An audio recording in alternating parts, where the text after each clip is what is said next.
우리 종암교회 홈피에 지금은 없지만 이렇게 컴퓨터가 바뀔 때마다 글들이 사라지거든요. 2001년도 지금으로부터 약 24년, 25년 전의 글입니다. 우리 최미숙 구역장님이 아들을 챙겨주시는 하나님을 찬양하면서 라는 글이 올라왔습니다. 우리 윤민이의 간증을 읽으면서 하나님께 감사와 찬양을 드립니다.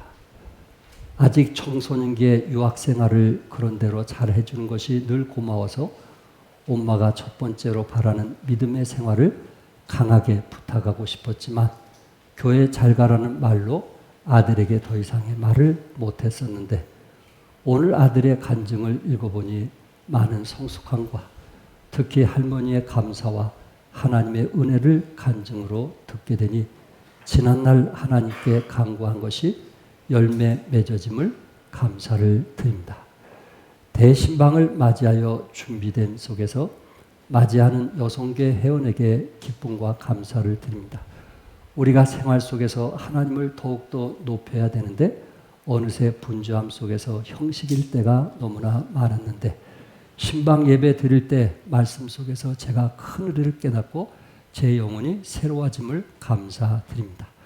올해는 여성계 여러분들이 기쁨으로 맞이하고 준비하는 대신방에 더 큰 보람을 느꼈으며 언제든지 부르면 곁에서 부족하지만 힘이 되어 드리겠습니다. 늘 기도로 후원해 주시고 하나님의 큰 뜻을 이루어가는 종암성서 침례교회 한 식구로서 주님의 사랑 실천해 나갑시다. 샬롬. 24년 전에 글을 올린 내용입니다. 아들에 대한 특별한 관심과 사랑이 많았고요. 무엇보다도 그 아이가 태어날 때부터 없고 금요일날 기도 집회에 가서 눈물을 흘리며 기도했다는 얘기를 제가 들었습니다. 그런 아들이 영적으로 잘 되기를 원했고요. 또한 우리 종암성서 침례교회 1년에 한 번, 또한 1년에 봄, 가을로 대신방 갈 때에 그때에 우리 함께 하자는 좀 함께 섬기자는 그러한 내용이었습니다. 그분의 흔적 속에 늘 교회를 위해서 일하려고 하는 또 최선을 다해서 앞서 섬기려고 하는 또한 그런 마음. 누구보다도 남편이 다른 사람보다 앞서지 않으면 오히려 남편이 앞서서 헌신하기를 원하는 그러한 자매님이었습니다. 중요한 것은 이 땅에서 어떻게 살았느냐, 이 땅에서 정말 무엇을 위해서 살았냐에 따라서 또한 하나님께서 선대하시라고 저는 믿습니다.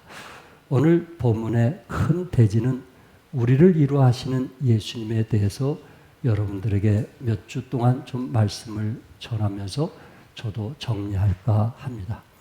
그래서 우리 예수님께서 우리를 이루하시는 예수님으로서 마지막 십자가 앞에 제자들을 이루했던 메시지가 요한복음 14장에 있는 전체적인 내용이 이루의 메시지입니다. 그러면서 제자들에게 사랑하는 제자들에게 마음에 근심하지 말라 하는 이루의 메시지를 전하시고 이제 승천하셨던 것을 보게 됩니다. 특별히 오늘 본문 말씀은 예수님이 십자가 앞에 두고 제자들에게 떠날 것을 말씀하시면서 제자들을 이루하는 메시지를 전하고 있습니다. 물론 이 메시지는 예수님이 십자가를 지시기 바로 전날 밤, 장소는 마가의 다락방에서 사랑하는 제자들과 함께 유월절 만찬을 드시면서 자신이 곧 죽으셔야 한다는 사실을 제자들에게 지금 말씀하고 있는 것입니다. 예수님 자신은 제자들을 떠나 십자가에 달려 죽으셔서 아버지께로 가시겠다고 예고하신 상황에서 사랑하는 제자들에게 뭐 하지 말라고요? 근심하지 말라 하면서 위로의 메시지를 전하고 있습니다. 오늘 세 대지로 말씀을 좀 나누기 원하는데 첫째, 예수님은 우리들 마음에 근심하지 말라고 하셨습니다. 우리 1절 다 같이 읽겠어요. 시작. 너희는 마음에 근심하지 말라. 하나님을 믿으니 또 나를 믿으라. 하나님을 믿으니 또 누구를 믿으라고요? 나를 믿으라. 여기에 두 가지로 말씀을 전하기 원하는데, 첫째는 예수님은 제자들에게 마음에 근심하지 말라. 우리 주님께서 십자가에 달려 이제 죽으신 후에 그 뒤에 엄청난 핍박과 어려움이 있을 것을 이미 예수님은 아셨습니다. 그래서 사랑하는 제자들이 자기를 따르면서 주님이 죽으셨다는 그 사실로 인해서 심적인 불안과 염려가 있을 수 있는데, 또한 그 이유 때문에 엄청난 핍박을 받을 것을 생각하니 예수님께서 제자들을 두고 떠난다는 그 자체가 결코 쉽지는 않았을 것입니다. 그러면서 예수님께서 제자들에게 너희는 마음에 근심하지 말라 할 것을 말씀하고 있습니다. 물론 예수님이 십자가에 달려 돌아가시는 것은 이미 예언된 말씀이고 제자들에게 그 말씀을 이제 분명히 하셨지만은 그 전에 또 무슨 일이 일어나냐면은 예수님이 십자가에 짊어짐으로 끝나는 것이 아니고 그 전에 저들이 믿었던 같은 제자들끼리 이제 있어서는 안 될 일이 일어날 것을 예수님은 아셨던 것입니다. 요한복음 13장 38절에서는 예수님께서 내가 진실로 진실로 내게 이르노니 닭 울기 전에 내가 나를 몇 번? 3번 부인하리라고 했고요. 요한복음 13장 21절에서는 가룟 유다가 내가 진실로 진실로 내게 이르노니 너희 중 하나가 나를 뭐하리라? 팔리라. 예수님이 지금 십자가 앞에 두고요. 그리고 가룟 유다가 자기를 30냥에 팔 것을 아셨고요. 또한 자기를 사랑했던 수제자가 자기의 죽음 직전에 예수님을 3번 부인할 것을 알았습니다. 이런 상황에 놓여 있을 때 주님이 십자가 지는 것만 해도 제자들에게 낙심하고 실망하고 근심할 수 있을 건데, 그 전에 함께 했던 친구들, 함께 했던 제자들이 이런 일이 먼저 일어나게 됐을 때 제자들은 얼마나 동요가 되고 힘들었을까 하는 것을 예수님은 생각하시고 저들을 위로하시기 위해서 너희는 마음에 뭐하지 말라? 근심하지 말라. 이렇게 말씀했던 것입니다. 시편 84편 12절에 만군의 여호와여 주께 의지하는 자는 복이 있다고 했는데, 주님을 의지하지 않는 자는 결코 복을 놓칠 것이고요. 주님을 의지하는 자는 복을 받을 것이다 라고 약속했던 것처럼 성경에 너희 마음에 근심하지 말 것을 말씀하고 있어요. 영국의 시인 오더는 현대 사회를 불안의 시대라고 일컬었습니다. 세상이 얼마나 불안한 일이 널려 있습니까? 도무지 안심하고 살아갈 수 있는 것이 없는 듯 보일 수도 있습니다. 신경 안정제가 엄청난 매상을 올린다고 합니다. 그래서 현대에는 언제나 초조하고 있는 이런 시대에 여러분과 저도 살아가고 있을 때에 근심하지 말라고 우리에게 명하고 있는 것입니다. 존 웨슬레의 웨슬레 목사님이 영국교회에서 부흥운동을 주도하고 있을 때 거기에 같이 일했던 히필드 목사님이 사역을 함께 하면서 큰 사역을 했는데, 어느 날 깊은 골짜기에서 이제 방황하며 근심하며 낙심할 때가 있었습니다. 그런데 한 자매인 헌팅턴이라고 하는 자매가 찾아왔을 때 힐피드 목사님은 자기의 마음을 이야기했어요. 절망적인 어조로 저는 모든 것을 다 잃었습니다 하면서, 목사 입에서 나와서는 안 될 일이지만 그도 사람인지라 저는 모든 것을 다 잃었습니다. 이런 고백을 하는 것입니다. 그럴 때 헌팅턴 자매는 잃은 것에 대하여 감사하십시오 이렇게 말하는 거예요.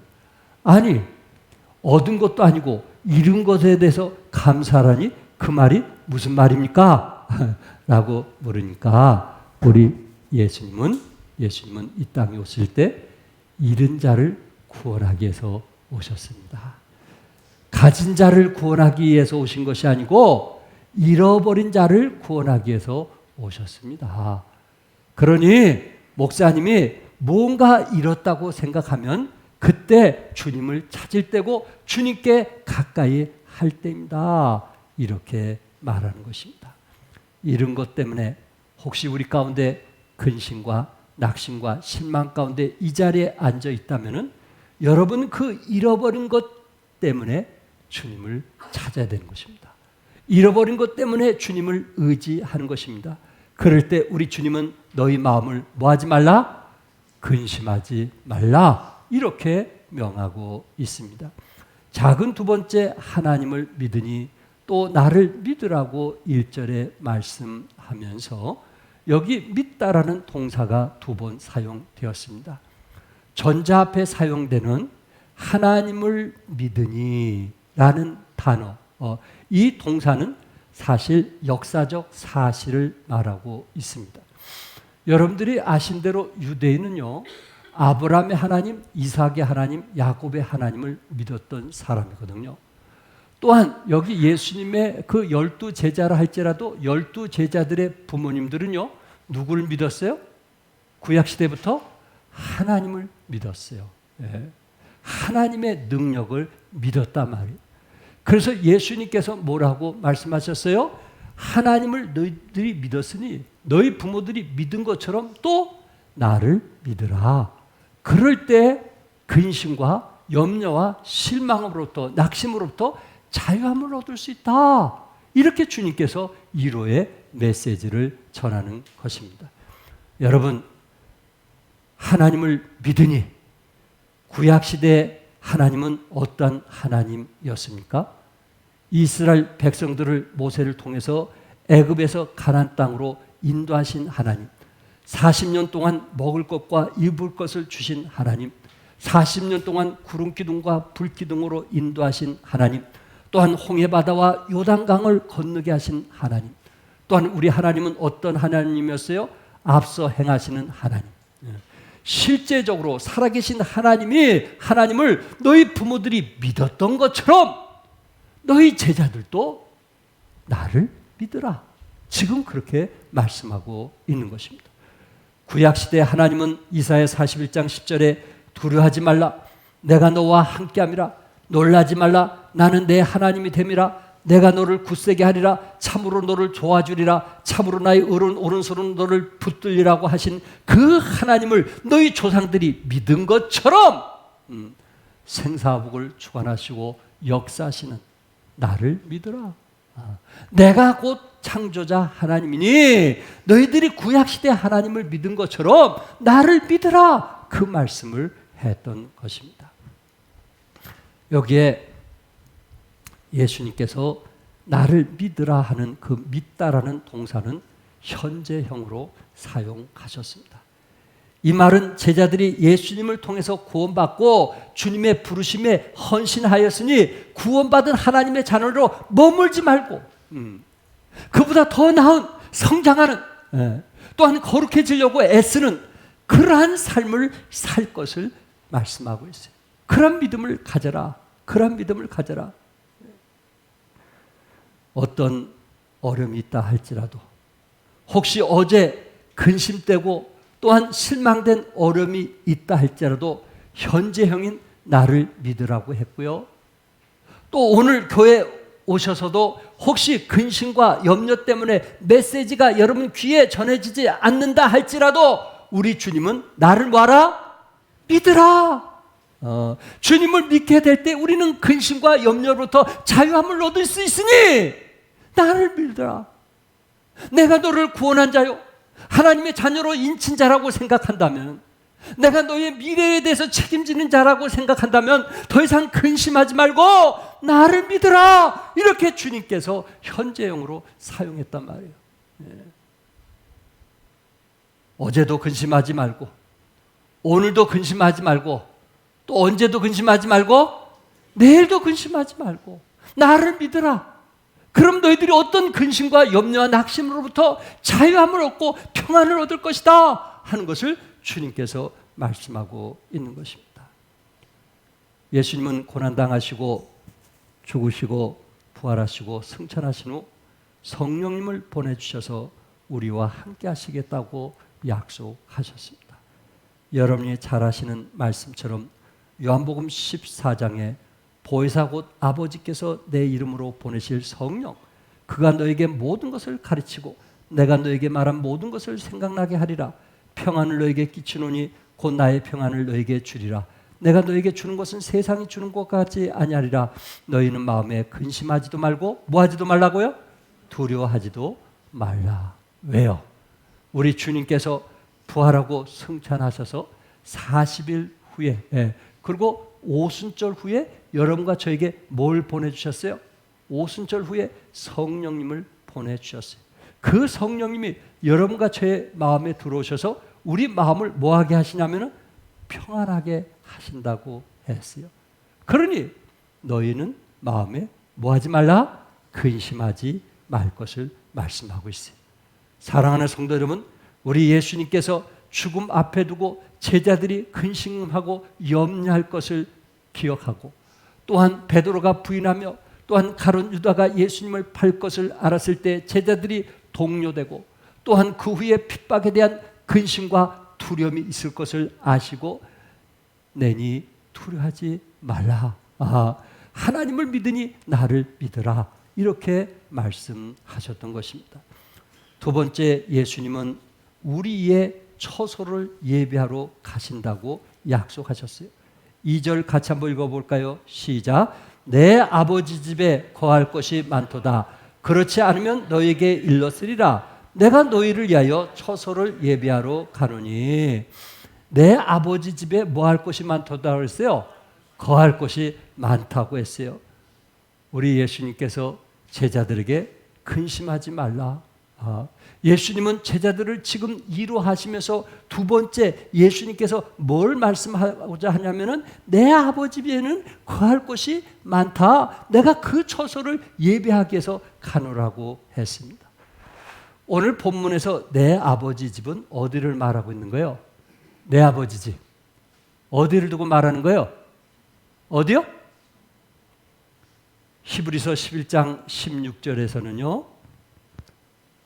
이제는 더 나은 본향을 사모하니 곧 하늘에 있는 것이라. 하늘 나라라고 했고요. 고린도후서 12장 2절에서는요.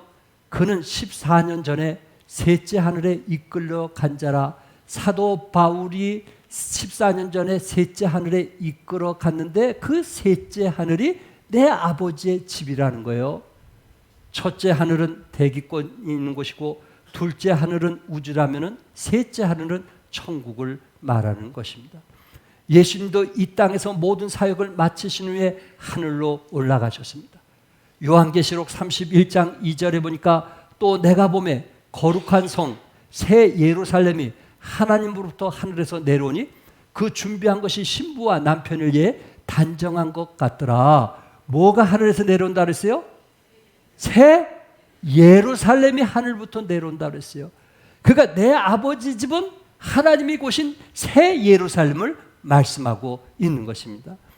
또한 마가복음 16장 19절에 예수님께서 승천하시면서 하신 말씀이 뭐냐면은 주 예수께서 말씀을 마치신 후에 하늘로 올려지사 하나님 우편에 앉으시니. 어디로 올라가신다고요? 하늘로 올라가신다고 했습니다.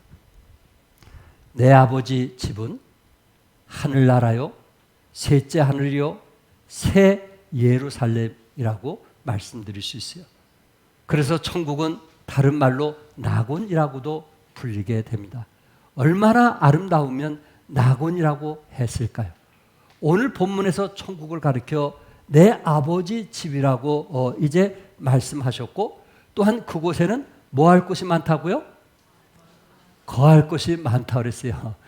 여러분, 혹시 우리 인구들이 많아가지고 천국에 가면은 방이 좁아서 내가 잠잘 곳도 없지 않을까, 혹시 그렇게 고민하는 사람 있나요? 네. 그래서 천국 가느니 내 30평 아파트에서 사는 게 좋을 것 같아. 혹시 그런 사람 있나요? 네. 어떤 사람이 요한계시록 21장 16절과 18절의 말씀을 인용해서 이렇게 말했어요. 그 성은 네모가 반듯하여 길이와 너비가 같은지라 그 갈대자로 그 성을 측량하니 12,000 스타디온이요. 가로 세로 높이가 얼마나 됐어요? 12,000 스타디온이라고 했거든요. 이게 새 예루살렘의 크기예요. 천국의 크기예요. 그래서 여기에 한 스타디온은 약 185m이기 때문에 12,000 스타디온을 계산하니까 2,200km가 되는 거예요. 길이가. 그러니까 가로 세로 높이가 다 몇 킬로예요? 2,200km가 되는 거예요. 천국이. 예. 우리가 머리로 지금 한번 계산해 보는 거예요. 부산에서 백두산까지 1,400에서 1,500km거든요. 그러니까 2,200km면 얼마나 긴지 아시겠죠? 예. 그가 서울에서 부산 왕복거리, 2번 왕복거리가 되는 거예요. 계산을 해봤어요. 얼마나 많은 인구가 하늘나라에 갈 수 있을까? 아담 이래로 지금까지 지구상에 살아온 사람들의 수를 약 400억 정도로 보고 있습니다. 지금 인구가 80억이거든요. 살아있는 인구가. 죽은 사람까지 합해서 400억 정도로 추정을 했습니다.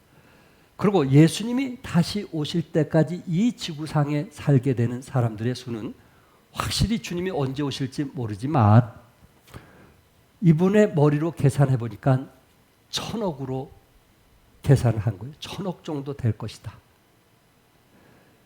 이 지구에 태어나고 죽고 태어나고 죽고 다 합해서 1,000억 정도 될 것이다. 그 가운데 약 20% 정도가 구원을 받는다면은 200억의 사람들이 천국에 갈 것이고 새 예루살렘 성에 살 것이다. 우리 부모님들이 그곳에 계시잖아요. 우리 형제들이 이미 그곳에 계시잖아요. 그 모든 숫자가 새 예루살렘에 들어갔을 때 200억으로 보았습니다. 이러한 수치를 놓고 계산을 해보니까 예루살렘 성에서 한 사람이 차지할 수 있는 공간이 대략 어느 정도인가? 가로 세로 높이를 각각 계산을 해보니까 한 사람이 거할 수 있는 공간이 500m가 되는 거예요. 500m. 이거 대단한 거 아니에요? 30평에서 사는 것보다 50평에서 사는 것보다 그보다 더 큰 가로 세로 높이가 몇 미터예요? 500m 공간에서 여러분이 춤추고 이리 굴르고 저리 굴러도 남어도는 그곳에서 사시는 거예요. 사시는 거예요. 여기에 우리가 소망이 있지 않나요? 왜 우리 주님께서 제자들을 이루하시면서 뭐라고 했어요? 내 집에 거할 곳은 많도다. 왜 그 말씀을 표현했느냐 말이에요. 어떤 분은 원룸에서 사신 분도 계시죠? 어떤 분은 10평에서 사신 분도 계실 거예요.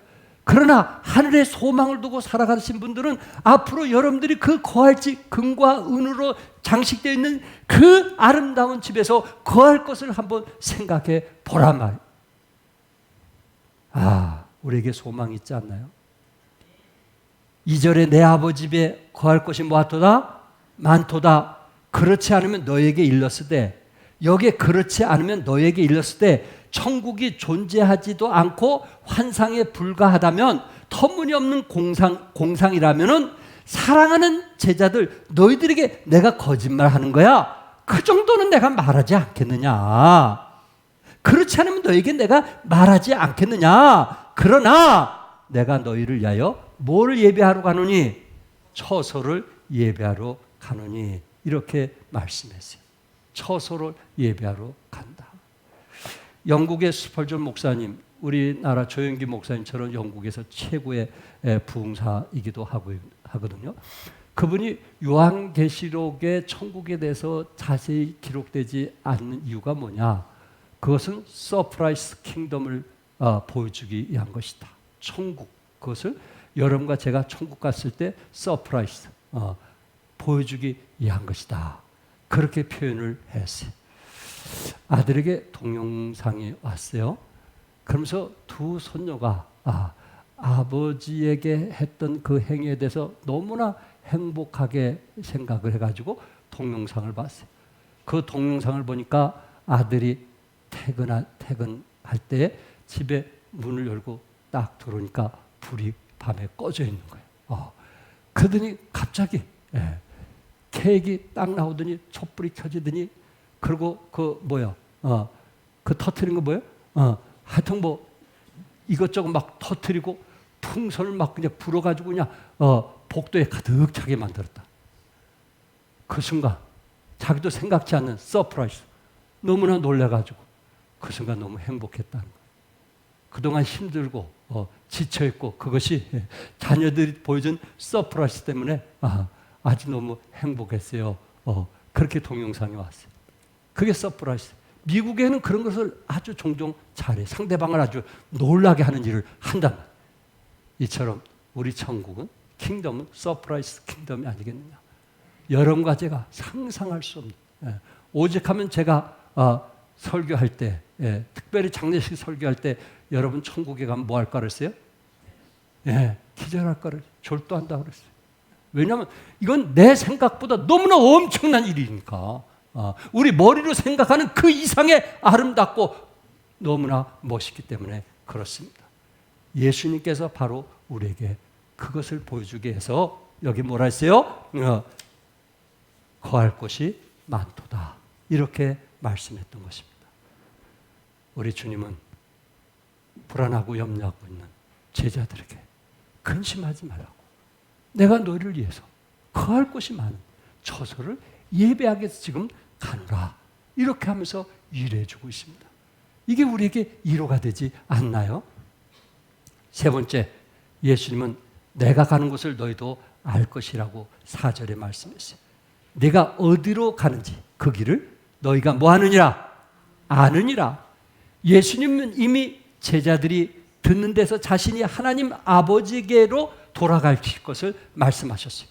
요한복음 7장 33절에 보면 예수께서 이르시되 내가 너희와 함께 조금 더 있다가 나를 보내신 이에게로 돌아가겠노라. 나는 아버지께로 가야 된다. 그래 너희들 처소를 예배할 수 있고 넉넉한 곳을 내가 예배할 수 있다. 그것을 위해서 내가 먼저 가노라. 그렇게 얘기했어요. 이야기를 듣던 토마가 예수님에게 이렇게 말합니다. 주여, 주께서 어디로 가시는지 우리가 알지 못하거늘 그 길을 어찌 알겠사옵니까? 주님께서 어떻게 하늘나라로 간지도 우리가 모르는데 우리가 어떻게 주님 따라 가겠습니까? 좋은 질문한 거예요. 주님이 뭐 어떤 줄이라도 우리에게 남겨주고 간다든지 뭐 표시판이라도 남겨주고 가야 우리가 주님을 따라갈 수 있는데 주님이 그냥 승천해 버리신다면 우리가 어떻게 주님을 따라가겠습니까? 이렇게 물었던 것입니다. 이 말씀을 들은 예수님께서 6절 우리 한번 다 같이 읽어볼까요? 시작. 예수께서 이르시되 내가 곧 길이요 진리요 생명이니 나로 맘지 않고는 아버지께로 올 자가 없느니라. 우리 주님이 뭐가 되시는 거예요? 길이 되어주시는 거예요. 우리 주님이 여러분과 저를 천국으로 향할 수 있는 그 길이 되어주시는 거예요. 그러니까 천국을 하늘나라로, 셋째 하늘로, 예루살렘 성으로 이렇게 여러 가지로 표현을 했지만 우리 죄를 위해서 죽으신 예수님을 여러분과 제가 마음에 영접하기만 하면, 구원받기만 하면, 거듭난 분명한 확신이 있으면 우리 주님이 우리의 길이 되어서 천국으로 가게 하시겠다는 거예요. 그 말씀을 오늘 본문 3절에서 뭐라 그랬어요? 가서 너희를 위하여 거처를 예비하면 내가 다시 와서 너희를 내게로 영접하여 나 있는 곳에 너희도 있게 하리라. 우리 주님께서 다시 와서 너희를 내게로 영접하여 주님이 데리고 가겠다는 거예요. 믿으시면 아멘 하세요. 주님이 와서 우리를 영접해가지고 주님이 있는 곳으로 우리를 데리고 가시겠다는 거예요. 그러니까 여러분과 저는 어떻게 가야 될지 방향을 몰라도 예수님만 믿고 구원받고 그리고 하나님의 자녀가 되면 우리 주님께서 천국으로 이끌어갈 것을 믿으시기 바랍니다. 이 말씀으로 지금 제자들에게 일해 주고 있는 거예요. 미래를 보게 해주시는 거예요. 천국을 보게 해주시는 거예요. 이 땅에 소망을 갖지 말고 나그네처럼 인생을 살면서 선하게 살 때 내가 너희들을 천국으로 인도하겠으니 죽음을 두려워하지 말고 순교를 두려워하지 말고 여러분들이 가정이 환난과 어려움을 당할 때 두려워하지 말고 근심하지 말고 낙심하지 말라. 이렇게 주님께서 지금 말씀하고 있는 거예요. 에릭 리델이라는 스코틀랜드의 경건한 가정에서 태어난 아마 부모님들이 믿음이 좋았던 것 같아요. 그래서 그 믿음이 좋은 그 부모들이 서론에 우리 최자매님이 아들이 믿음 좋기를 가장 바라고 기도했던 것처럼 이 스코틀랜드 그 가정에서 믿음이 좋은 이제 남동생과 또 이제 그 딸을 낳는데 이 아들이 20세기의 유명한 올림픽 육상 챔피언이 되었습니다. 그는 1924년 제8회 파리 올림픽에서 육상 100m의 금메달을 딴 선수입니다. 또한 영화의 불의 전차라는 영화의 실제 주인공이기도 합니다. 이런 멋있는 동생을 두었는데 누이 제니라고 하는 분은 동생에 대해서 좀 불평을 하기 시작한 겁니다. 어떤 불평을 하기 시작하냐면은 너는 지금 마라톤 때문에 시간 낭비하는 거 아니냐. 네가 이 시간 있으면 교회 좀 봉사하고 또한 성경에 대해서 좀 관심을 갖고 이렇게 열심히 일을 하는 것이 하나님 보시기에 좋은 것이 아니겠느냐. 너는 너무 시간을 한쪽으로 낭비하는 것 같다. 그렇게 이야기를 했습니다. 그럴 때 남동생 에릭은 이렇게 얘기를 하는 것입니다. 하나님께서 내게 달리는 능력을 주셨고 달림으로써 나는 하나님께 기쁨을 드렸다고 말하는 것입니다. 누나, 나는 달릴 때 그분의 하나님의 기쁨을 느껴. 하나님의 기쁨을 느껴. 자기가 마라톤의 선수지만은 육상 선수지만 하나님이 그것을 느껴.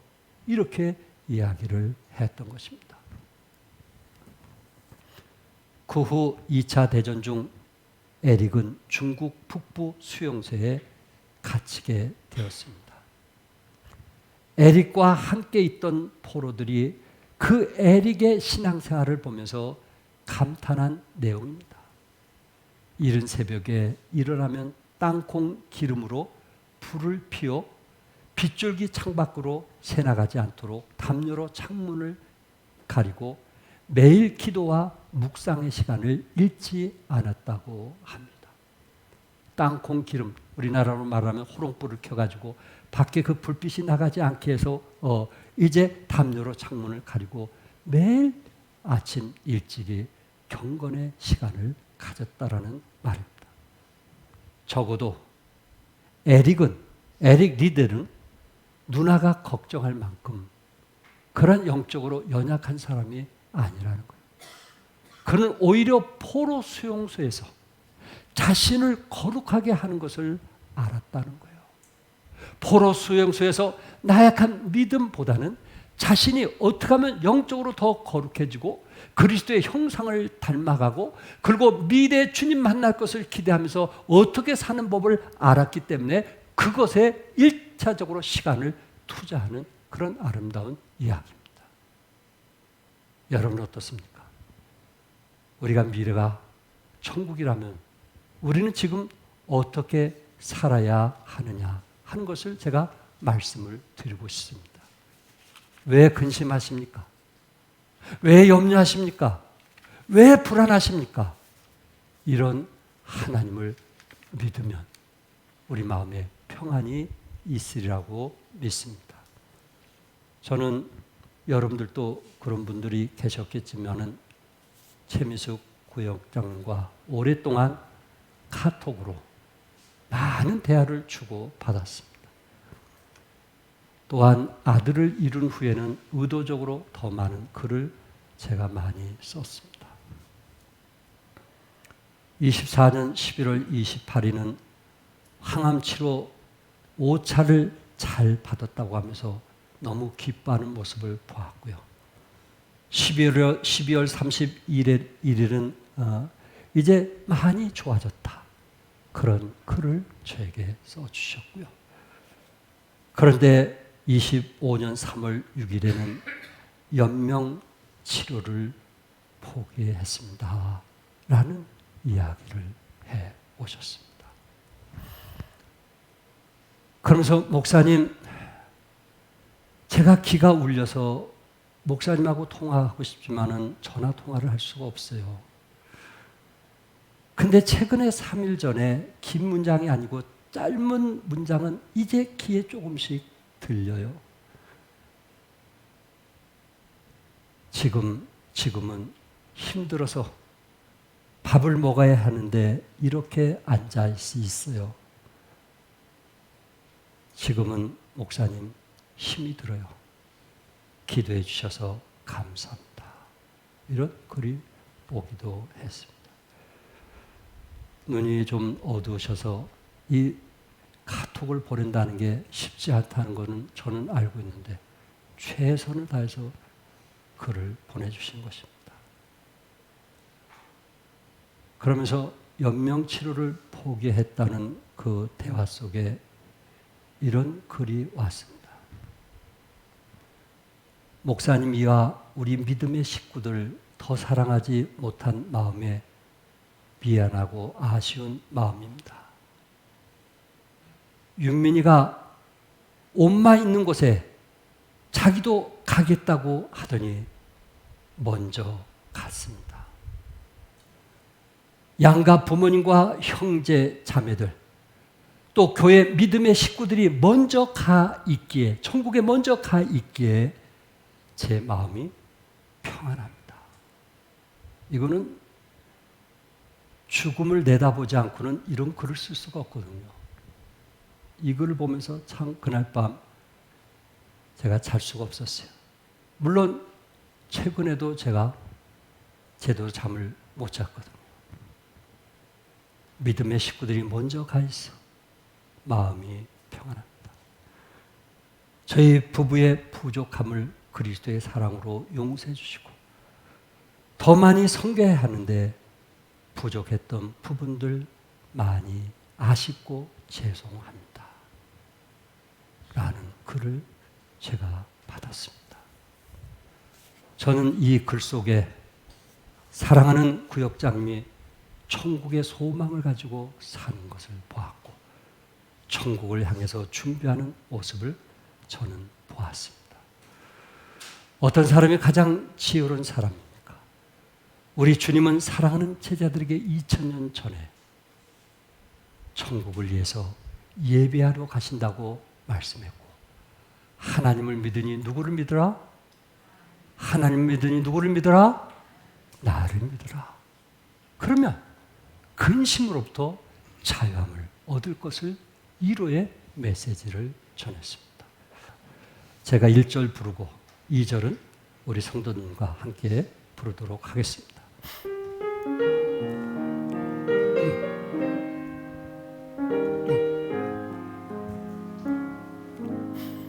그날 다가오네 가슴 아픈 일 없고 구름도 없는 날 눈물 다시 없는 날 행복한 저 강변에 영원한 평화의 날 얼마나 영광스러운 날일까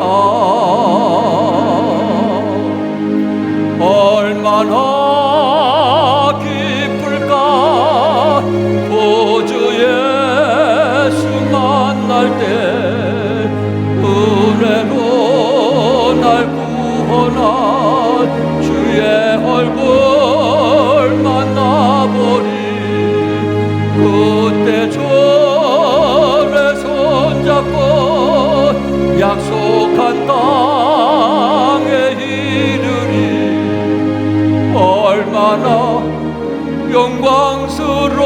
영광스러운 날일까 다같이 슬픔 다시고 슬픔 다시 없고 모든 힘을 다 벗고 질병과 아픔과 이별도 영없는 나를 위해 주신 나를 위해 적으신 주와 영영